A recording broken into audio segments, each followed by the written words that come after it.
வணக்கம். பாண்டியன் ஸ்டோர் எபிசோட்ல ராஜி கோமதியை கூட்டு போறாங்க. வா அத்தை நம்ம வீட்டுக்கு போலாம். அங்க அம்மா சித்தி எல்லாம் காத்துட்டு இருக்காங்க. என்கிட்ட எப்படி ஜாலியா சந்தோஷமா பேசினாங்க அது மாதிரி தான் உங்ககிட்டயும் பேசுவாங்க, நீங்க வாங்கன்னு கூப்பிடுறாங்க. இருந்தாலும் கோமதி தயங்குறாங்க. வேணாமா, எங்க அண்ணன்களை வேற இன்னும் பழைய கோபத்தா இருப்பாங்க அப்படின்ட்டு. அதெல்லாம் ஒன்றும் இல்லை, கோபம் இருந்தால் நம்மளுக்கு வந்து ஹெல்ப் பண்ணுவாங்களா, அதெல்லாம் மறந்துட்டு இருப்பாங்க, நீங்க வாங்கன்னு சொல்றாங்க. கோமதி சொல்றது ராஜி கேட்கவே இல்லை. சரி இவ்வளவு தூரம் கூப்பிடுறாளேன்னு சொல்லிட்டு அவங்களுக்கும் ஆசை தானே தாய் வீட்டுக்கு போகணும்னு சொல்லிட்டு போடுறாங்க. போனோடனே அவங்க அண்ணிங்கெல்லாம் பார்த்து ரொம்ப சந்தோஷமா வராங்க. கேட்குறாங்க, அண்ணி நல்லா இருக்கீங்களான்ட்டு. அவங்களுக்கு ரொம்ப ஆச்சரியம். வா கோமதி நல்லா இருக்கியாம்மான்னு சொல்லிட்டு வடிவும் மாறியும் ஆசையாக கேட்குறாங்க. அங்கே அப்போ தான் வந்து வாமா கோமதி எப்படிமா இருக்க, வா உள்ள வா அப்படின்றாங்க. இந்த நேரத்தில் நம்ம முத்துவேலும் அந்த சக்திவேலும் சாப்பிட்டுட்டு இருக்காங்க. அவங்க 2 பேரும் அமைதியாக இருக்காங்க. வா கூட கூப்பிடல. நம்ம பழனிவேல் பார்த்துட்டு அக்கா வாக்கா, ரொம்ப சந்தோஷக்கா, என்னக்கா இவ்வளோ தூரம் வந்திருக்கு, என்னை கண்ணே என்னால் நம்ப முடியலையே, வாக்கா உட்காருக்கான்னு சொல்கிறாங்க. இவங்க 2 பேரும் எதுவுமே பேசாமல் அமைதியாக இருக்காங்க. இந்த குமரவேல் கூட வா அத்துன்னு ஒரு வார்த்தை கூப்பிடலங்க, அப்படியே வாய் மட்டும் பேசாமல் தான் நின்றுட்டு இருக்கான் கம்ப மாதிரி.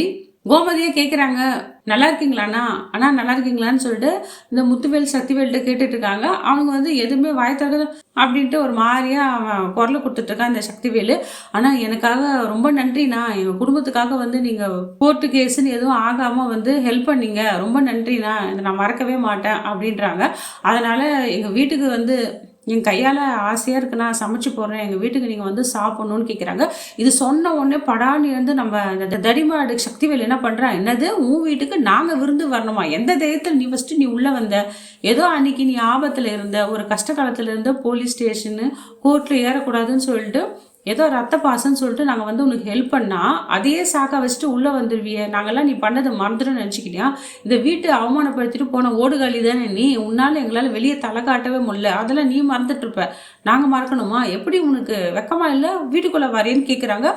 இதை இவங்க சொன்னது கேட்டோன்னு நம்ம கோமதியும் ரொம்ப ஷாக் ஆகுறாங்க. அண்ணா என்னென்ன இப்படி பேசுகிறேன், என்ன அண்ணான்னு ஒன்னாச்சு வாய மூடு, உடனே அப்படியே ஒட்டிட்டு வந்துடுவிய சொந்த கான்ட்ராக்டு, நேற்று ராஜி வந்தா இன்னைக்கு நீ வருவ, நாளைக்கு மொத்த குடும்பம் உள்ளே வரலான்னு பார்க்குறீங்களா, எனக்கு தெரியும் உங்கள் பிளான்லான்னு சொல்லிட்டு வாய்க்கு வந்தபடி இந்த சக்தி வெளுத்துட்டுறான். இந்த நேரத்தில் காந்திமதி, என்னடா பேசுகிற, வாயை மூடுறா, வராத வந்திருக்கா, வான்னு கூப்பிடல உன் தங்கச்சியை, பழசெல்லாம் மனசு வச்சுக்கிட்டே நீ இப்படி நடந்துக்கிற, வேண்டாண்டா நீ ரொம்ப தப்புக்கு மேலே தப்பு பண்ணுறேன்னு சொல்லிட்டு காந்திமதி திட்டுறாங்க. அம்மா வாயை மூடுமா கொஞ்ச நேரம், எல்லாத்துக்கும் காரணம் நீ தான், ஏதோ நீ மனசு கஷ்டப்படுறேன்னு சொல்லிட்டு ஒரு விஷயத்தில் இந்த வீட்டுக்கு பிறந்த பொண்ணு ஊர் மானெல்லாம் எங்களை காரி துப்புவாங்க, அதனால தான் போயிட்டு நான் போலீஸ் ஸ்டேஷனுக்குலாம் போயிட்டு கேஸ் எதுவும் நடக்கூடாது அவளுக்கு ஹெல்ப் பண்ண, அதே சாக்க வச்சுன்னு அவளை உள்ளே வந்துட்டாள், அவளுக்கு எவ்வளோ தைரியம் அவளுக்குன்னு சொல்லிட்டு இந்த சக்திவேலு கேவலமாக கத்துறாங்க. அந்த ஆளுக்கு கொஞ்சம் கூட அறிவே கிடையாது, அவன் என்ன ஜென்மனே தெரில, அவனுக்கு தேவை பணத்தாசை பிடிச்சி பேயாட்டம் கத்திட்டு இருக்கான். நம்ம பழனிவேலு வந்து, அண்ணா ஏன்னா வீட்டுக்கு வந்து அக்கா இப்படி பேசுறீங்க, ஆசையாக வந்து உங்கள் தங்கச்சி ஏன்னா திட்டுறீங்க அப்படின்னு கேட்குறாங்க. வாயை மூடுறான்னு சொல்லிட்டு முத்துவேலும் சத்தம் போடுறாரு. இதை பார்த்த காந்திமதி வந்து, என்ன முத்து நீ கூட இப்படியாப்பா, நீ அவன் பேச்சு கேட்டு இப்படி தான் நீ பேசுறியா அப்படின்னு கேட்குறாங்க. அது எப்படிமா மறக்க முடியும், அவன் நான் எங்கள் எல்லாரையும் தலைகுனி வச்சுட்டா இந்த வீட்டு விட்டு போனா, அவளுக்கு ஒரு பிரச்சனை வந்தது, நான் காப்பாற்றினேன், ஹெல்ப் பண்ணேன், அதோட நிறுத்திக்க வேண்டியதானே, எதுக்கு அவள் சொந்தவங்கலாம் கொண்டாடிட்டு வரணும் அப்படின்னு கேட்குறாரு முத்துவேலும். இதை பார்த்த ராஜி வந்து, அப்பா என்னப்பா பேசுகிறீங்க, அவங்க கூட பிறந்த ரத்தம்ப்பா, அவங்க தங்கச்சிப்பா, என்னால் தான்ப்பா அந்த வீட்டுக்கு அவங்க வந்தாங்க, நான் தானே கூட்டிகிட்டு வந்தேன், எதுக்காக நீங்கள் அத்தையை திட்டுறீங்க, இந்த அசிங்க அவமானலாம் அவங்களுக்கு தேவையா அப்படின்னு ராஜி கேட்குறா. அப்போ சக்திவேல் கேட்குறா, அது தெரியுது இல்லை, அப்போ எதுக்கு நீ அவளை கூப்பிட்டு வந்த, எனக்கு அவளை பார்த்தாலே பிடிக்கல, எவ்வளோ அசிங்கம் பண்ணிட்டு போனால் ஓடுகாலியாவை திருப்பி எதுக்கு நைஸாக இந்த வீட்டுக்குள்ளே வரலான்னு பார்க்குறாளா, நான் இந்த உயிரோடு இருக்கிற வரைக்கும் அவள் இந்த வீட்டுக்குள்ளே வர முடியாது, நான் செத்ததுக்கு அப்புறம் தான் சொல்லிட்டு பெரிய வார்த்தைலாம் பேசுகிறான் இந்த சக்திவேல். அவன் ஒன்றும் இதெல்லாம் பேசலை, இவங்க வந்து சொத்துக்கு வந்துடுவாளோ அந்த விஷயத்துக்காக தான் அவள் பேசிட்டு இருக்கா. இதே கோமதி வந்து, எனக்கு உங்கள் சொத்து பத்தெல்லாம் வேணாம், நகை நட்டெல்லாம் வேணாம், எதுவுமே வேணாம், நான் சும்மா வந்து போகிறேன் அப்படின்னா மட்டும் அவன் ஒத்துப்பான். அப்பா நம்மளுக்கு என்ன எப்படின்னா வந்துட்டு போட்டோம், நம்மளுக்கு என்ன வந்துச்சுன்னு போவான், மானம் கட்டுவேன். வடிவு மாறி எல்லாமே அழுதுட்டு இருக்காங்க. என்ன பேச்சு நீங்கள் பேசுகிறீங்க, ஒரு வாரத்தை நீங்கள் கூப்பிட மாட்டீங்களான்னு சொல்லிட்டு கேட்குறாங்க. உடனே அவங்க பொண்டாட்டியை பார்த்து முறைக்கிறாரு, கோவப்படுறாரு நம்ம முத்துவேலு. ராஜிக்கு ரொம்ப மனசு கஷ்டமாக போச்சு, பாவம் அத்தை, அவங்க எவ்வளோ எடுத்து சொல்லி நம்ம கேட்கலையே, ஏற்கனவே வலி வேதனையோடு இருக்காங்க, இந்த நேரத்தில் நம்ம வேறு வந்து இங்கே அசிங்கப்படுத்தி அவமானப்படுத்திட்டோமே நம்ம அத்தையேன்னு சொல்லிட்டு ரொம்ப ஃபீல் பண்ணிட்டு இருக்காங்க. ஒழுங்கு மரியாதை அந்த வீட்டை விட்டு வெளியே போயிடு, ஒழுங்காக போக சொல்லுங்க ராஜி, ஒழுங்காக அவளை கூட்டு போயிடு, வர ஆத்தத்துக்கு நான் என்ன சொல்லுவேன் எனக்கே தெரியாது, நான் வீட்டை விட்டு வெளியே போன்னு சொல்கிறதுக்குள்ளே நீங்கள் கிளம்பி போயிடுங்கன்னு சொல்லிட்டு கோமதி பார்த்து கத்துறாரு இந்த பழனிவேலு. இப்போ கோமதி என்ன பண்ணுறாங்க எதுவும் தெரியாது, சரி ஏதோ அவங்க பேசிட்டாங்கன்னு சொல்லிட்டு பதில் எதுவும் பேசாமல் அழுதுகிட்டே அந்த வீட்டை விட்டு வெளியே வந்துடுறாங்க. இங்கே பாண்டியன் ஸ்டோரில் நம்ம சரவணா வேலை பார்த்துட்டு இருக்காருங்க. அந்த நேரத்தில் தங்கமயில் வந்து மாமா மாமான்னு கூப்பிட்றாங்க. அவர் ஏதோ அசிரி குரல் தாச்சு, இவன் நினைப்பா நம்மளுக்கு எதுக்கு வரணும்னு சொல்லிட்டு வேலை பார்த்துட்டு இருக்காரு. அவங்க வந்து திருப்பியும் மாமா மாமா அப்படின்னு கூப்பிடவே திரும்பி பார்க்குறாரு. இந்த தங்கமயில் லீலியாட்ட அழுதுட்டு இருக்கா. ஏய் எதுக்கு நீ வந்த இங்கே, உன்னை இங்கே வர சொன்னா, ஏற்கனவே எங்கள் மானத்தை குடும்ப மானத்தை கப்பல் ஏற்றிட்டு இன்னும் நாடகம் ஆடிட்டு புது கதையோடு இங்கே வந்திருக்க, உன் சாமான் செட்லாம் எதனா குறைஞ்சிச்சுன்னு பார்க்க வந்தியா அப்படின்னு கேட்குறாங்க.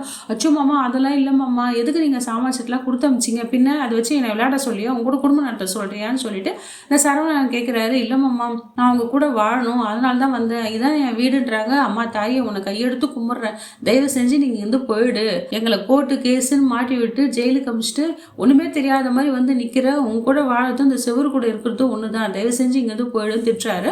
நம்ம பாண்டியனை வந்து எதுக்குமா மயில் இங்கே வந்து நீ பிரச்சனை பண்ணிட்டு இருக்க அப்படின்றாரு. இல்லை மாமா அது வந்துன்றாங்க, நான் தான் உனக்கு சேர வேண்டிய பொருள்லாம் கொடுத்து அமிச்சிட்டேனே, எதுவும் வந்தாலும் கோர்ட்டு மூலியமாக பார்த்துக்கலாம் அப்படின்றாரு. இல்லை மாமா ஏன் மாமா இப்பெல்லாம் சொல்கிறீங்க, எனக்குன்னு ஒரு வாழ்க்கை வேணும்ல, இதான் என் வீடுன்றாங்க. அது இதெல்லாம் உங்கள் வீடு கிடையாதுமா, நீங்கள் எப்போ கோர்ட்டு கேஸுன்னு போனீங்களோ எல்லா விஷயமும் நம்ம கோர்ட் மேலே பார்த்துக்கலாம், கோர்ட்டு வழியாக பார்த்துக்கலாம், இங்கேருந்து கிளம்பிடுமா, எல்லாம் வேடிக்கை பார்க்குறாங்கன்னு சொல்கிறாங்க. அப்பயும் அவள் போகாமல் பாண்டி பேச்சுக்கு மரியாதை இல்லாமல் அங்கே அழுதுட்டுருக்கா. உடனே நம்ம சரவணன் வந்து இங்கே போறியா இல்லையா, அவங்க கூட வாழதும் நான் சாவறதும் ஒன்று தான், இங்கே இருந்தீங்கன்னா நான் தான் பண்ண போகிறேன் அப்படின்னு கத்துறான். உடனே நீ அடங்க மாட்டியாடா, எத்தனை தடவை சொல்கிறது அமைதியாக சரவணன், எதுக்கு தேவையில்லாம் பேசிகிட்டு இருக்கேன்னு சொல்லிட்டு தன் பிள்ளைய கண்டிக்கிறாரு. பாருப்பா நான் பேசாமல் இருந்தாலே வந்து என்னை டார்ச்சர் பண்ணிட்டு இருக்கா, எவ்வளோ பொய் சொல்லி நாடகம் ஆடி ஏமாற்றி குடும்பம் நடத்தினா இந்த விஷயம்லாம் அம்பலம் ஆயிடுச்சு இல்லை, அதனால் சரி கட்ட பார்க்கறதுக்காக வரா, எப்படி நீ சொன்ன பொய் வாக்குமூடெல்லாம் உன் மேலே எங்கள் மேலே தப்பே இல்லைன்னு, நீ பண்ணதான் தப்பு, நீ கொடுத்ததெல்லாம் பொய் கேஸுன்னு சொல்லிட்டு நான் வாதாடுவேன், அது வரைக்கும் என் மூஞ்சிலே நான் முழிக்க மாட்டேன்னு சொல்லிட்டு நம்ம சரவணை கோவமாக திட்டுறாரு. வந்தவங்கள வேடிக்கை பார்க்குறவங்கன்னா சரவணை திட்டுறாரு. வந்தீங்களா, கடைக்கு வந்தீங்களா, பொருள் வாங்கலாம், போங்க, எதுக்கு இந்த குடும்ப விஷயம் தள்ளிடுறீங்க, வேடிக்கை பார்க்குறீங்க, அவங்க வேலையை போய் பாருங்கன்னு சொல்லிட்டு எல்லாரையும் கடுப்பாக பேசி அனுப்பிச்சிடுறாரு நம்ம பாண்டியனை. இந்த தங்கமயில் திருந்தவே மாட்டான், சொல்கிறதெல்லாம் சொல்லிட்டு பண்ணுறதெல்லாம் பண்ணிட்டு இங்கே ஒன்றுமே தெரியாத மயில் தான் ஒன்றும் தெரியாத மயில் மாதிரி நாடகம் ஆடிட்டு வந்து இங்கே ஒப்பாரி வச்சுட்டு இருக்கா. பாவங்க இந்த ராஜியால் வந்து கோமதியும் ரொம்ப அவமானப்பட்டாங்க. ஏதோ அவன் வந்து ஹெல்ப் பண்ணனா அதோடு விட்டுடணும். ஆனால் கோமதி என்னவோ சொல்கிறா, இதெல்லாம் வேண்டாம், அவங்க ஏற்றுக்க மாட்டாங்கன்னு. இந்த ராஜி தான் அடம் பிடிச்சிக்கின்னு அதெல்லாம் ஒன்றும் இல்லை, அப்பா சித்தப்பாலாம் பேசுவாங்கன்னு சொல்லிட்டு ரொம்ப நம்பி அவங்க மாமியார் அவங்க அம்மா வீட்டுக்கு கூட்டிகிட்டு போயிட்டா. அதனால் பாவம் கோமதிக்கு தாங்க ரொம்ப அசிங்கம் அவமானமாயிடுச்சு. இந்த சக்திவேல் என்ன ஜென்மத்தில் இந்த காண்டாமரங்க சக்திவேல் கடைசி வரைக்கும் திருந்தே போகிறதில்லைங்க. இந்த அரமண்டையன் எப்போ தான் திருந்தவான்னு தெரியல. அவன் மட்டும் என் கையில் கிடச்சினா 4 சாத்துவேன், நான் வழியில் எங்கன்னா பார்த்தேன்னா அவனை முக்குன்னு முக்கிடுவேன், அவ்வளோ கோவம் வருது அவனை பார்த்தாலே.